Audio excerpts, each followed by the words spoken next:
How many of you had that on your bingo card? How many of you had West Virginia running all over Oklahoma State in Stillwater? A stunner in Stillwater. It's my headline. It's probably everyone's headline, and it tells the story perfectly. The West Virginia Mountaineers beat the Oklahoma State Cowboys 38-14 and had control all throughout the game. WVU now 2-0 in conference play. That is a road conference victory. Obviously, the first win was at home, a comeback win over Kansas. Then the bye happened. And if you go back the last couple seasons, somebody actually asked me this on a show I appeared on this past week. West Virginia has struggled coming out of byes. They have two this year on both ends of a tough conference slate. They come out of this bye guns blazing, running all over the Oklahoma State Cowboys, and a big victory to maybe change some vibes, maybe get them back on the national map. No, they're not going to get a ranking out of this, of course. And Kansas and Oklahoma State have now been exposed as not great teams clearly enduring rough years. And Oklahoma State, it's rare for them. Usually they can fight back and get in the Big 12 title game like they did last year.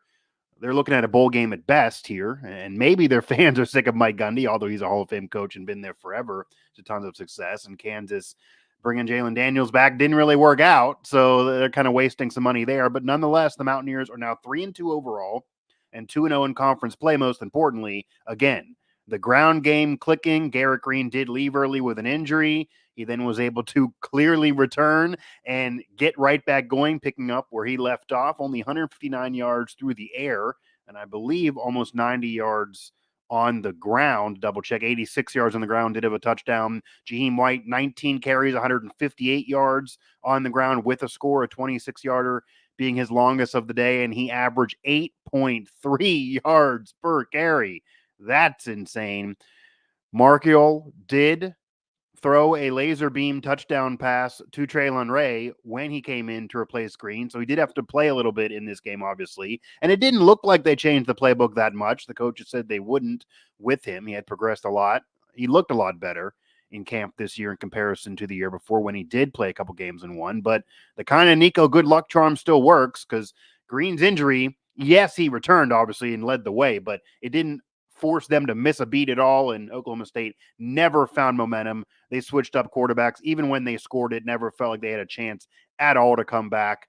C.J. Donaldson, 77 yards with 2 touchdowns, 3.9 for himself. Markiel did run for 46 yards, even though only 10 through the air. So you get the idea. The West Virginia Mountaineers had it all going, clicking on all cylinders. Their best first half rushing performance of 259 at that point on the ground since 2015 back to Wadena Holgerson, by the way, and of course, way better than anything's happened under Neil Brown, even though it's been a run first team, certainly at least these last few years. But most importantly, above all else, the West Virginia Mountaineers did win. And based on the current rules, even if you don't get ranked, it doesn't matter. And yeah, again, they're not going to get ranked off this win, obviously. But even if you never get ranked, it doesn't matter. If you win the Big 12, if you win a Power 4 conference, you are in the playoff. So they still have that very much in front of them, but a very tough opponent coming to Morgantown. It's at least in Morgantown with Rocco Beck, Anthony Beck's son, leading the Iowa State Cyclones to Morgantown under the lights, 8 p.m. I'm going to be there all freaking night, probably getting home at 4 a.m. They're going to debut the Cole Rush jerseys. The Cole Rush uniforms are going to be on full display. The lights are going to be on. It'll be a night game that fans obviously always want, and it'll be against a really quality opponent. That's a ranked opponent. You beat Iowa State, then you're arguing for things, and then you're 3-0, and then you're in a driver's seat, and you're much higher on these percentages on who's going to win the conference. Nobody still believes in West Virginia after this win, but they did all they could on the road and also avenge last year's defeat at the hands of OSU as the Cowboys came back and beat them a year ago. Ollie Gordon ran all over the place. He did not much in this game and got hurt. And if you heard the commentary, because obviously I was home covering this game and did not make the trip to Stillwater, that might be it. He wants to preserve himself for the league. He's already put up tons of numbers and accomplished a lot as an individual. They did go to a Big 12 championship game last year on his back. Maybe he shuts it down and maybe that's it to preserve his future. What are you doing with Oklahoma State worrying about playing for a team that's crawling to 6 wins? Does it really matter if you get that 6 for a bowl or they fall and win 5 and you get money later on. Obviously, NAL money's there, but the NFL is his dream. So you probably knew a lot of that, but nonetheless, feel free to chat along, of course. This is our post-game show here, WV Sports Now, my game recap, our reaction, all of that over there at WV Sports Now. You can also, of course, find us on social, and I will plug Ethan Bach and I having Mountaineer Report Now, our podcast here as part of WV Sports Now on YouTube, but also everywhere you get your podcasts, Apple, Spotify, TuneIn, etc., as well for the audio listeners. Misplaced Hillbilly, we do have somebody right now already with us. I'll enjoy this win, and the team looked good today, but Neil Brown's problem is consistency. We'll see how this finishes out, and that is fair. Obviously, again, Oklahoma State, not a great team this year. Now, 0-3 in conference play. Mike Gundy's only lost 3 games in a row, including bowl games. I think it's three or four times his whole career, only twice now, or this being the third time if you don't include bowl games at all. So it's very rare this would happen to Oklahoma State. I did not think this would happen. I did think they would avoid this and somehow win, but clearly they're just not a good team. It looks like their defense is a much bigger problem than worrying about getting the ball to Ollie Gordon. And it almost looked like at times they quit in this game, even though they did come back at times and score a couple touchdowns. But obviously that's very, very fair. And I'd love to get everyone's reaction here on what the vibes are now. And I said this on social media. You have this win. You have this win. You have the Kansas win. You're 2-0 in conference play. If you're sitting at 3-2 and 2-0 right now, if you were 4-1 and 2-0 and your only loss is to a Penn State team that is really riding high and still undefeated and looks like a Big Ten contender and a top 10 team, doesn't matter how good or bad Pitt is, and they're looking good, by the way. They haven't lost yet. They're 5-0 for the first time since the early 90s. If Pitt was dominating and winning and beating everybody, even if you think the schedule's weak, outside of the game against West Virginia, and they had that WVU loss, and West Virginia held on and won the backyard brawl, could you imagine the situation at that point? Pitt's going to get ranked now after the win over North Carolina on the road. So if West Virginia had the victory over Pitt at 4-1 and 2-0 in conference play, no matter what you think of Kansas and Oklahoma State, and the only loss being to Penn State, West Virginia would absolutely be arguing for a ranking right now. And based on knocking on the door before the season, they probably would get a 24-25 spot in either the coaches or the AP poll. They did get 25th at the end of the season, the coaches last year. It doesn't matter. Again, it's over. It's not the case. They blew the brawl. They shouldn't have blown the brawl. The vibes were bad then, and understandably so. Conference play does matter more. And they can fix it if they win the conference, of course. And getting to Dallas is the ticket there. But imagine if they would have won the brawl. Imagine the vibes then. Yeah, the effort against Penn State really, really sucked and still a letdown. But I don't think anyone would really be harping on that if you had all these other wins and you're 2-0 in conference play. You have the rivalry brawl win. Penn State's not really a rivalry. The vibes would be way different. Fans are still reasonably like our viewer here saying, hey, pump the brakes. These are bad teams they beat, like a lot was the case last year, of course, in the 9-win season. Jake May didn't play in the bowl game. They had a lot of teams that they beat they thought were big games, like TCU, etc. Those teams got exposed. That's clearly the case with Kansas and Oklahoma State, but it's much better than losing. You lose this game, even though you're still kind of in it at 1-1, nobody would want to hear from Brown on Monday about how they're still in the race. Now 2-0, winning this way, not just winning on the road, because winning on the road would have still been a big deal. We'd be having a similar conversation.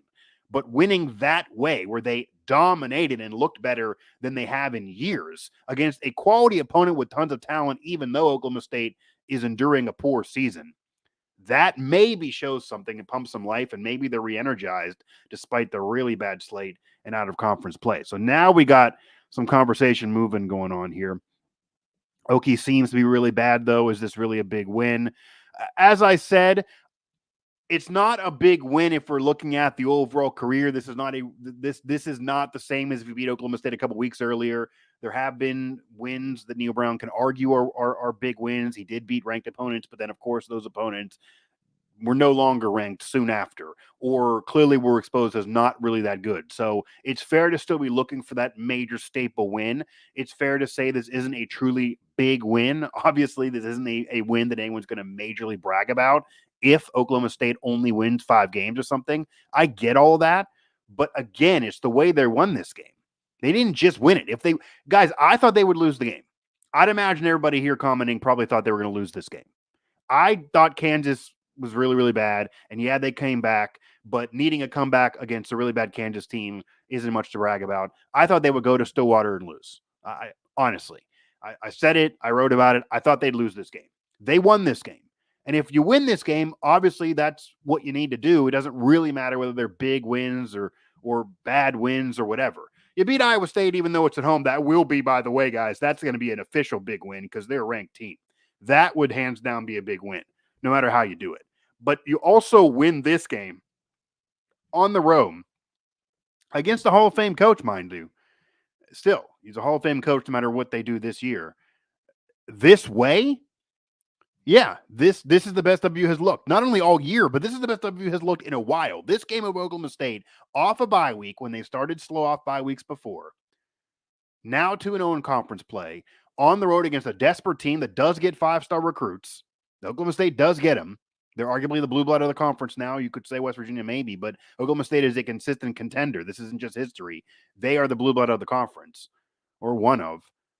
And to do it that way and just dominate them, shellac them, run all over them, stun them, embarrass them. Their fans are leaving early in the fourth quarter. Some left at halftime. They had stunned looks on their face all across the stadium. That was the camera shot, all on TV, all throughout the game. That's a little different where maybe there's life there. Maybe it can show you something. It does not excuse blowing the brawl. And I get that sucks for fans because even if you win the Big 12, you're going to hear it from Pitt fans. I totally get that. But this Big 12 is wide the hell open. Wide the hell open. Utah has already lost. Kansas State certainly is vulnerable. Oklahoma State is out of the picture, basically 0-3 now in conference play. Kansas does not nearly look like they were supposed to be. They're basically toast and done. I do think Arizona is a little overrated, even though they've been winning, but they will have West Virginia at home. So I've always penciled that as a WVU loss. We'll see. Colorado, they were really bad last year. They're obviously 2-0 in conference play, but as I'm speaking, but they could lose. They could be vulnerable. Their defense, their offensive line, still problems for me. UCF has been exposed, even though earlier in the season people thought they were going to be better than advertised. They've been exposed at times. They're not dominant. Cincinnati, the same thing. Houston is out of it, even though they beat TCU. I'm not trusting Houston to be anything this year. TCU looks like they're certainly not a conference champ, even if they're going to eventually be good. I mean, they've been vulnerable. They're a beatable team. BYU looks really good, by the way. West Virginia beat them handily a season ago, and WVU does not play them this year. West Virginia also does not play Utah, does not play Colorado. So a lot of these surprise teams, Colorado, BYU namely, they're not on the schedule.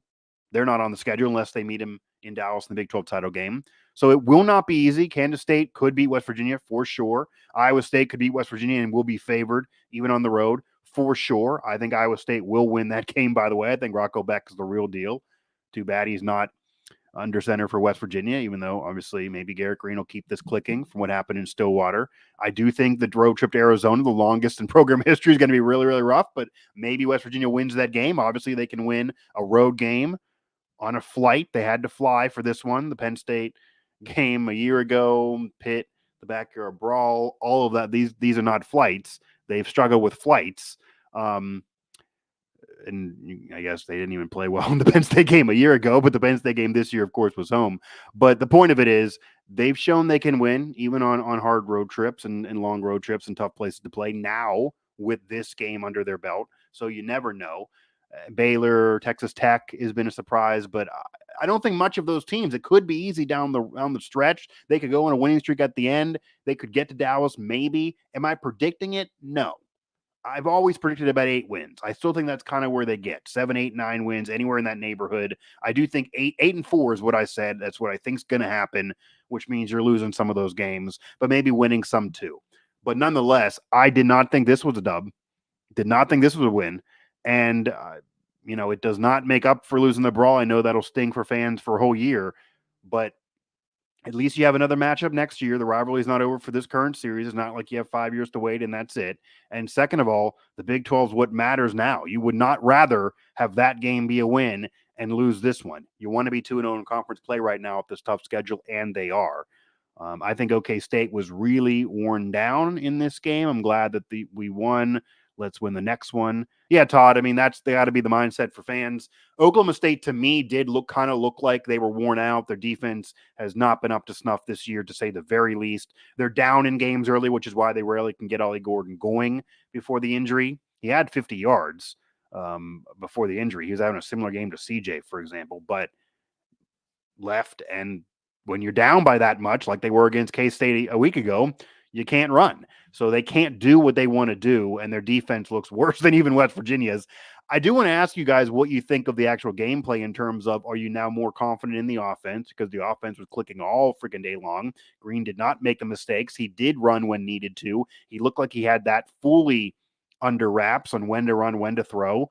Sliced their defense both through the air and on the ground, and obviously 4 picks going into this game through 4 games, had only 4 last year. It's been helter-skelter for Greene this year. How do you think the offense played and then the defense too? The defense has been bad overall. The pass defense has been putrid. The pass defense basically lost Eli Holstein and Pitt on their own, allowing that 10-point comeback. And the pass rush has been really, really good. It's been good even since the Pitt game. TJ Jackson and company looked really good again in this game over Bowman or whoever for Oklahoma State, because they switched QBs. But the pass defense still is a major concern. That you did still see some open lanes there. They did score the 2 TDs both through the air off the pass defense, allowing those scores, or at least to set up those scores. So I'd be concerned about the pass defense for sure. But what do you guys think here? I'll stay as long as people are in the chat. I know we had a few. West Virginia, of course, if you're just tuning in, and I highly doubt that's the case, because you're probably enjoying the win and seeing Country Roads finally and actually getting to enjoy it. I wouldn't call this a major big win. This is not against a ranked team. This is not a normal 10-win Oklahoma State team. They are down this year. This is not Mike Gundy's best group. But you win in a tough place to play. You're 2-0 in conference play. Most people thought you were going to lose this game. You were an underdog going into this game by pretty much every major sports book, and you win convincingly in dominating fashion. Nobody had that on their bingo card. 38-14, run all over the Oklahoma State Cowboys. Greene, injured, still comes back, ends up still performing, doesn't miss a beat. Nico looked fine, went in. Jaheim White finally had that big game. CJ got a couple touchdowns. The defense got turnovers in their favor after only 1 pick prior. They finally flipped the field and stopped momentum in its tracks, which is exactly what needed to happen in some past games that did not. Penn State, Pitt in particular, obviously the losses, even Kansas. And whenever Oklahoma State looked like they were maybe building something, you would see those turnovers. So there's nothing to be mad about in this game in particular, but the outlook, offense, defense, overall team coming up with a tough schedule to come, and obviously a really, really tough opponent in Iowa State, and a lot to deal with. Rocco Beck Rocco Beck sees his father go in the Hall of Fame. He's not yet in the Hall of Fame, but he's going to be motivated. Anthony Beck will be inducted in the Hall of Fame. He wasn't at the ceremony against Kansas. So Rocco will be there to see his dad. Rocco is playing well. Iowa State is clicking. It is a road game for the Cyclones. I would imagine they're still favored. Night game, the fans will be into it for the Mountaineers. Anything else, guys, from the chat? But again, head over to WV Sports Now for our coverage, and we will have several. We got a lot of Mountaineer reports coming up this coming week. Obviously, I'll be at Brown, give you coverage from there. We also have a reaction for any of you fans that see some of your friends on social media commenting. Maybe you're in the post. Ethan did it, so I actually haven't checked it out yet. But I trust him, and maybe you're there nonetheless.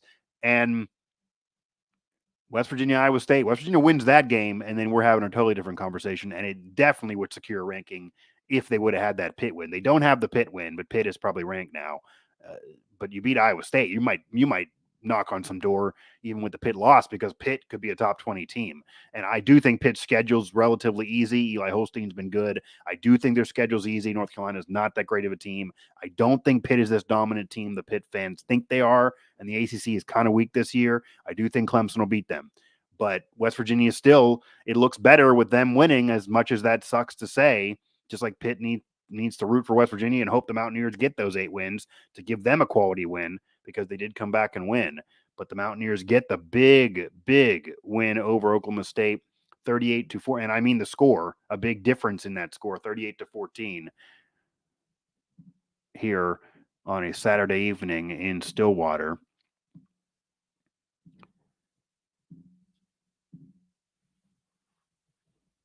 Does anyone have anything else from this game here? I can make this a quick one. I wanted to do something here. I want to do some type of post-game reaction here. Obviously, nothing for fans to get too angry about off of a big dominating victory, but I am home covering it, so why not? And obviously next week we'll be back in Morgantown at the game under the lights. Any of you going to be there? Anyone going to be there? I will tell you that obviously you can't wear the Coal Rush jersey because that is delayed. Sucks. I can hear that for fans. We're implementing getting better. That's funny, Todd. I could say they have a concept of getting better. For a while, I thought they had a concept of a defense, or not even so.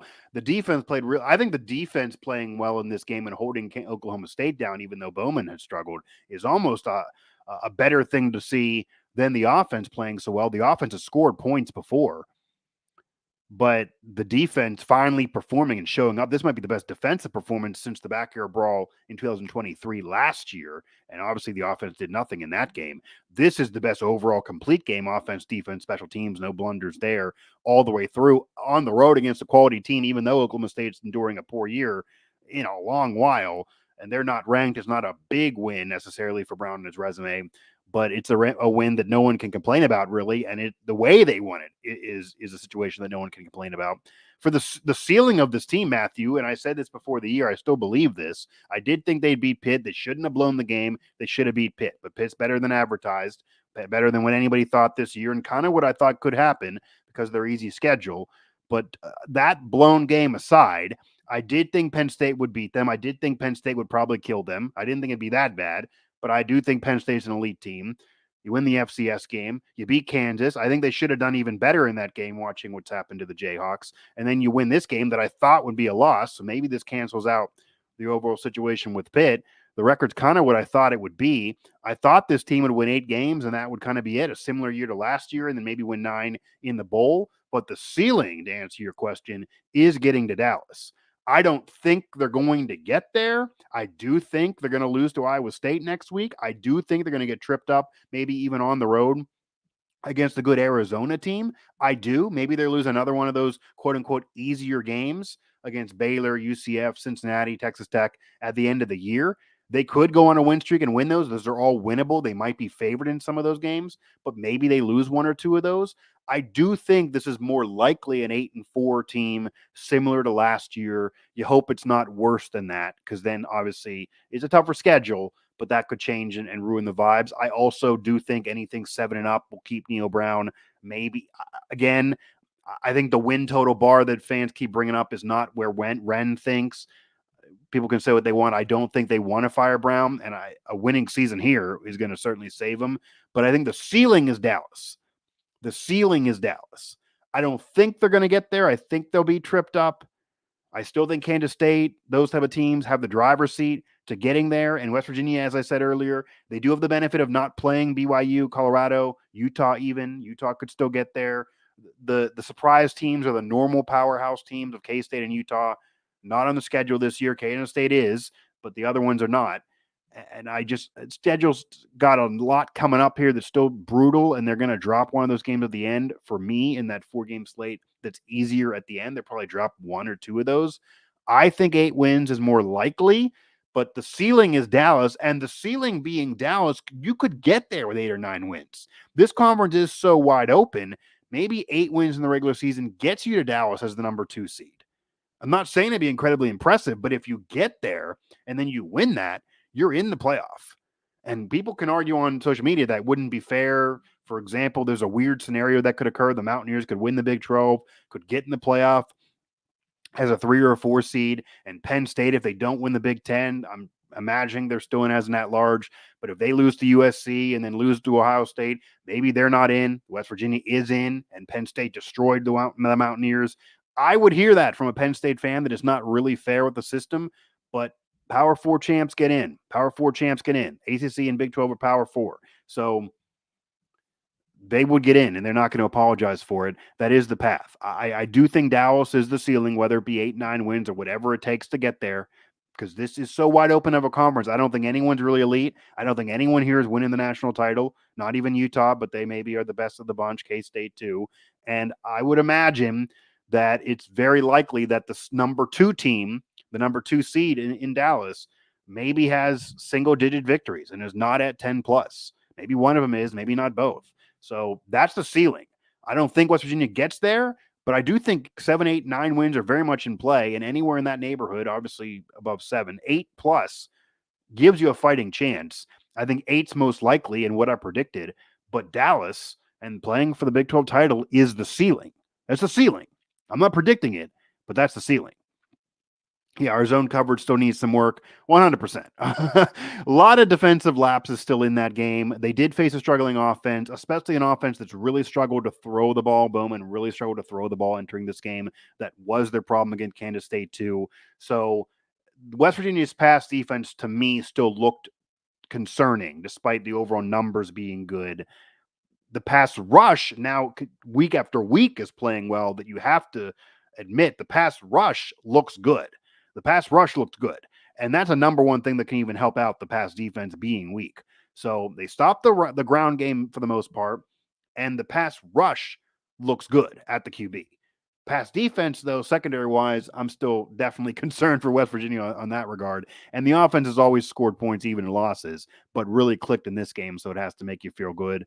Third down and long is still a thing, Todd. Yeah, but they didn't have it be as much of a lapse as it was in the past. I mean, Kansas in particular almost had some life because of that. Pitt was guns blazing on third down. So, yeah, that's definitely still a concern too.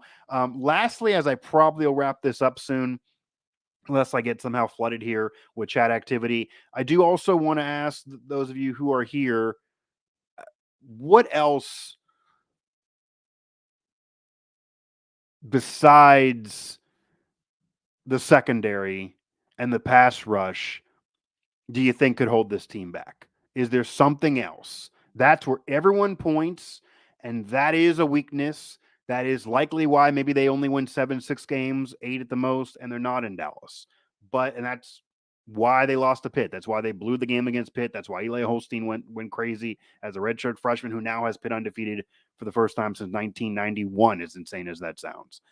But what else? Is there something else besides just the pass rush? Because, again, pass defense is looking good. Running game is looking good. Greene played well, but I would argue maybe Greene's smarts, and if he doesn't make mistakes, that could hold this team back. If he starts making mistakes again like he did earlier in the year, that could be a problem. Special teams has been fine. You're not breaking anything, but it's been fine. Wide receiver play has been deeper. Didn't obviously play well as a group against Penn State, but from that point on, the wide receiver group has been fine, and Greene spread it out in this game more than just living with Hudson Clement. There's not that many other glaring weaknesses outside the pass rush. I guess that's the point. That's why this Big 12 is wide open. That's why they could do this. I'm not predicting it again. I don't think they'll even beat Iowa State, whether they debut the Colruyt jerseys or not, and they're going to debut them. I don't think they're going to win that game. That's a really, really good Iowa State team. Rocco Beck's really, really good. His dad taught him well, even though dad was a tight end. He's a QB. It's a tough place to play, obviously, at night under the lights with a new uniform coming out for Iowa State. That's a tough game, even though they're ranked. And they're waiting to be vulnerable. They're waiting to get nipped this year because someone usually nips somebody in the Big 12. Maybe they get nipped by West Virginia and the Mountaineers are 3-0 in conference play. Is that insane? That could happen.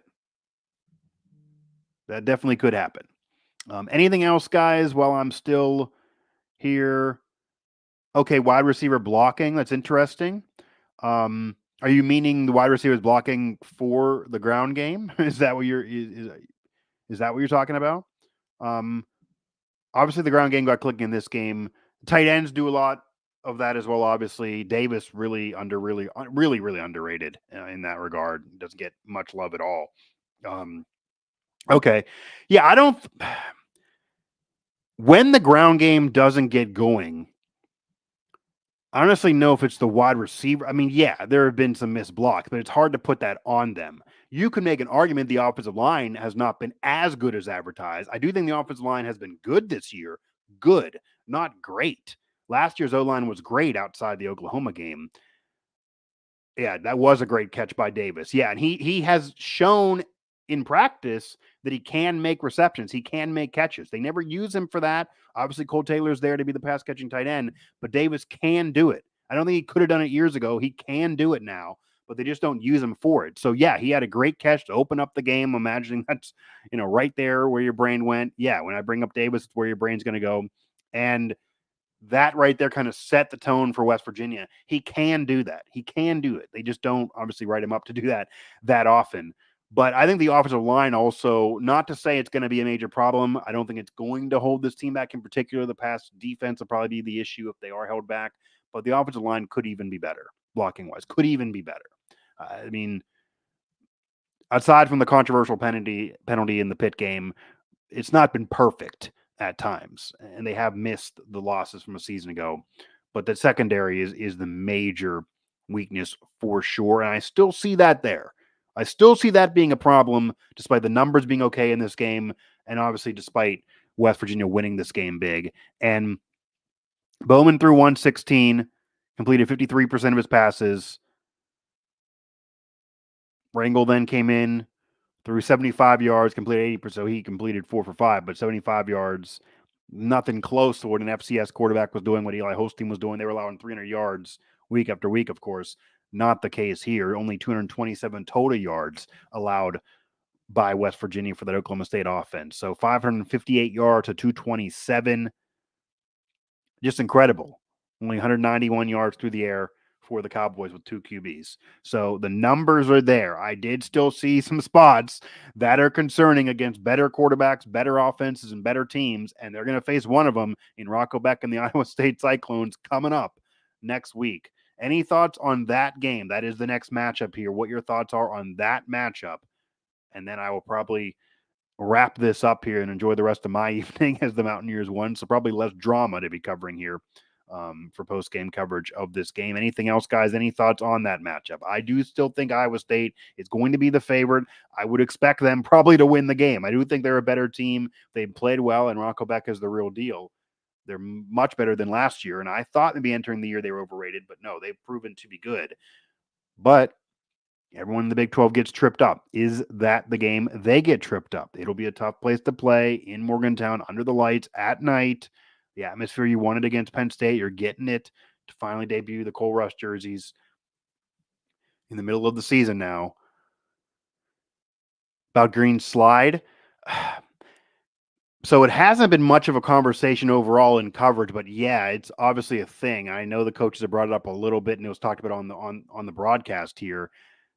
I will say, and it's the same thing that I've been saying that's been said by Brown and everyone about Greene. Greene is a playmaker, okay? Greene's a leader of this team. You love to watch Greene for his moxie, for his aggressiveness, for the fact that he wanted to return to a blowout and really didn't want to ever come out of this game, even though he left this game with an injury. I mean, certainly I maybe would have taken him out earlier than he actually left this game because the score was well in hand. And I know he wanted that final touchdown, but Greene's aggressiveness, Greene's moxie, Greene's wanting to almost, I feel like if it was up to Greene, he would go out and try to tackle defenders coming at him rather than avoid a tackle. It always looks like that's going to kill him and eventually hurt him at times. I mean, especially in this game. I don't think it's an issue because his eligibility is done after this year. Like, this is just how Greene is. Brown even said this a couple weeks ago that I'd love for him to check it down more, and he did a lot more in this game, but that's just not who he is right now. I think Brown's finally come to terms. So have I, so have a lot of people. Greene is just who he is. It's feast or famine. He's not going to be a 65% completion percent passer. That's never going to happen. I don't think he's even going to get to 60. FBS opponents, he's not there this year. He's not even overall there, including the FCS game. But he's going to give you big plays through his arm, through his legs, but also will make you scared he's going to get hurt. So I don't think he's an NFL quarterback, but any quarterback who's going to be playing from 4 years at any level needs to learn how to slide, needs to do it effectively. Chad Scott brought up this past week that Greene is not good at sliding. You would have thought he would be good as a baseball player with his dad as a baseball coach. You would have thought he would have learned that. The sliding thing killed RG3 back in the day, if anyone recalls. there is no reason why he can't learn to slide. There's no reason why he doesn't slide. There's no reason why he's going at defenders. There's no reason why he doesn't just live to fight another day more often and just slide more. It'd be better for the team, but he's not going to do it. I don't think it's going to happen. Greene is just who he is, what he is, and that's just going to keep on being Garrett Greene. This performance of Garrett Greene is good enough to win. The performance against Penn State, really, I think every game prior to this one is not good enough. The numbers were kind of okay, but it was up and down too much. The 4 picks were there. The one against Pitt was really bad. It was like he throwing up a punt. That wasn't smart football. I don't think he's played smart football prior to this game and just relied on being athletic and getting it done that way. This game is good enough. He was smarter in this game in particular, outside of just being athletic and showing that. So we need to see it obviously more than just the one game against a bad team with a bad defense, but he needs to slide. He should slide. He should be better at it with the baseball in his past. But if I had to predict, this is Garrett Greene. Yeah, I mean, again, if West Virginia beats Iowa State, it's gonna be because of that atmosphere. That is a good Iowa State team, but that atmosphere is gonna make it a really, really tough place for them to play. Rocco Beck's gonna have a hard time hearing every call. This defense plays like this, or plays like they did in the brawl last year. The pass rush playing like this to get to the QB will give him more fits than he's probably had all season long. It will depend, and it likely is going to be a shootout. Can West Virginia's offense keep hanging with him, because he's going to be able to slice and dice this West Virginia secondary? I still expect that, even though they played well against Bowman in Stillwater, that is still a problem, and they are a good team. But would it be unheard of, especially coming off this game and coming off the Kansas game and now riding high? No, especially with it being home at night under the lights. We know how the fans will be there, obviously, and the Cole Rush jerseys. That's a lot of energy. That's a lot of energy, and the fans could try to kind of will you. They helped at the end of the Kansas game. Brown talked about it. The fans can make an impact. West Virginia doesn't lose too many night games, whether it's Neil Brown era or not. So, and think about that, guys. Anyone who wants off this climb, bring the energy to that game nonetheless, because you win that game. West Virginia's 3-0 in conference play, and you don't play Colorado, you don't play BYU, and you don't play Utah. Yeah, there's games you're going to lose. This team is not going to win every single game from here on out. It won't happen.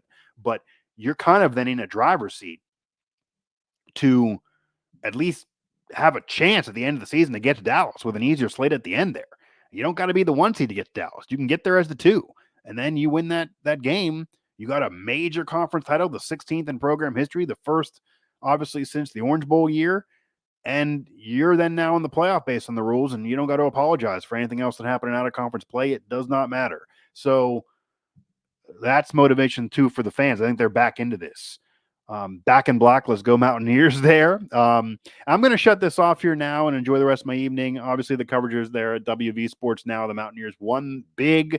I can't say it's an official big win because Oklahoma State is not good. Neither is Kansas. But these wins got to really feel big and feel good for the fan base. And the way West Virginia won the game can make you kind of feel like it's a big win, because it can pump life back into the fans, the media, the players, the coaches. The vibes are now obviously good. Conference play matters more than out of conference play. You have that Pitt win, you're probably ranked, but you don't have it. You don't have it. You're 3-2, you're 2-0 in conference play. And the reality is you still got your whole goal in front of you of what you want to achieve. Conference win before this season was the goal, winning the conference title. That is still right there. You do that, and then you're in the playoff. And the way this team played, both offense, defense, all the way through, I even like the aggressive way Brown called this game. I'll say that. He kept putting his pedal to the metal, even up big, not wanting to avoid, wanting to avoid a loss, wanting to avoid them coming back, wanting to avoid anything happening of a catastrophe. Maybe too aggressive, but 4th down Brown is the conservative coach from 2 years ago is gone. He's willing to go for it. He's shown it now for 2 years. Doesn't always work, but that aggressiveness also, when you keep the pedal to the metal and you get up in games, they're going to be a tough team to come back against with that pass rush, with this offense, if West Virginia can get leads like they did in this game and build on them. So that will do it for this post-game show. We won't have one of these after the game next week, obviously, because I will be at the game covering it, but maybe we'll have something on the field. Mountaineer Report to hear Ethan and I whether it be here on YouTube. So click subscribe, download here on YouTube, hit the notification bell for more of these, or whenever videos are uploaded here to YouTube. Browns Pressers now. Darren DeVries and the Mountaineers basketball wise getting out there too. So any of those videos after their press conferences and games, etc. And of course, find us audio wise for Mountaineer Report, Apple, Spotify, TuneIn over there. And you can also download and subscribe as well to the audio side of Mountaineer Report for more of this talk show type content. And maybe we'll do some lives to get you guys back in the mix as well. I don't have as many opportunities to do lives as those who are always home for games, but I did enjoy this after this one. And of course, there's no reason for Mountaineer fans to not be enjoying this night, this weekend after that big performance and that win.